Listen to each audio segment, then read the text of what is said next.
In the dark shadows of the underground drug world, there exists a new monster called Tiberon. Picture this. It's like weed, but twisted into something far more dangerous by the infamous MS-13 gang. What exactly goes into making Tiberon is a mystery, but what's not a mystery is the destruction that it brings to the people who get hooked on it. First, let's clear up any misunderstanding as who or what the MS-13 is. MS-13, short for Mara Salvatrucha, isn't your ordinary gang. Picture a group that's part gang, part family and all trouble. They're like a shadow that creeps through neighborhoods, leaving a trace of fear. But how did they come to be?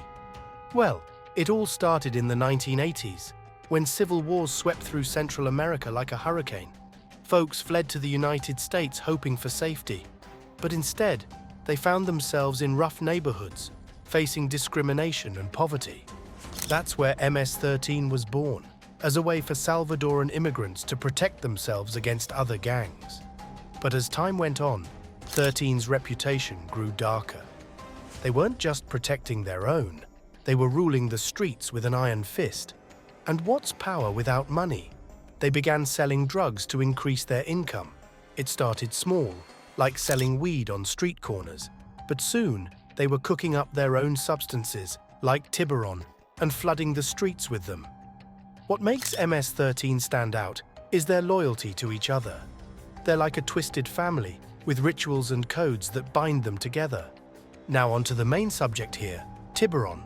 The story of Tiberon weed begins in the hidden laboratories of MS-13, where chemists experiment with multiple substances to create a product that delivers a powerful and addictive high. These chemicals, ranging from traditional drugs like cocaine and heroin to more uncommon and toxic substances like poisons and acids, are combined with cannabis to produce Tiberon weed. The effects of Tiberon weed on its users are both immediate and long-lasting. Upon consumption, individuals experience a rapid onset of intense psychoactive effects, including hallucinations and impaired coordination. These effects can last for hours, leaving users unconscious and vulnerable to accidents or harm. Furthermore, the highly addictive nature of Tiberon weed leads to long-term consequences, including lasting psychiatric issues, memory loss, and aggressive behavior. Despite the serious risks linked with Tiberon weed, its popularity continues to grow, driven by factors such as its strength and accessibility. What makes Tiberon extra scary is that it's not cooked up in some lab with safety checks.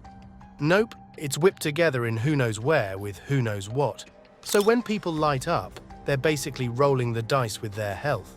The lack of regulation and oversight in the production process increases the dangers created by this synthetic drug, as users remain unaware of the specific chemicals and toxins they are ingesting.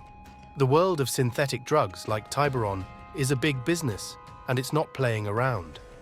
Imagine a market where billions of dollars are up for grabs, all from selling these chemically transformed substances. This market isn't just about getting high, it's about making serious cash. We're talking about a slice of the global drug trade pie worth a whopping $400 billion. That's a mind-boggling amount of money. And in this cutthroat world, every player is competing for the top spot. From street gangs to international cartels, everyone wants a piece of the action. Unfortunately, though, MS-13 is not the only organization attempting to make money off of these deprived Tiberon users' suffering. There's another organization called the 18th Street Gang, and they're desperate for a piece of the action too. It's like a showdown brewing in the Wild West, except it's happening on the streets. They're battling it out, not with pistols and cowboy hats, but with guns and drugs. This ain't just about who's the toughest, it's about who controls the corners where this poison gets sold. And when these gangs clash, it's not just their beef, it's everyone's nightmare. Innocent people, minding their own business, end up trapped in the crossfire. Streets that used to be homes become battlegrounds, where danger is waiting around every corner. It's a sad truth that in this war for control, it's the regular folks who pay the price, caught between two monsters fighting for supremacy. Law enforcement agencies worldwide are cracking down, trying to put a dent in this thriving trade. However, someone will always be willing to supply as long as there is a demand. It's a dark reality that shows just how deep the roots of the drug trade go. Make sure to like and subscribe. Until next time.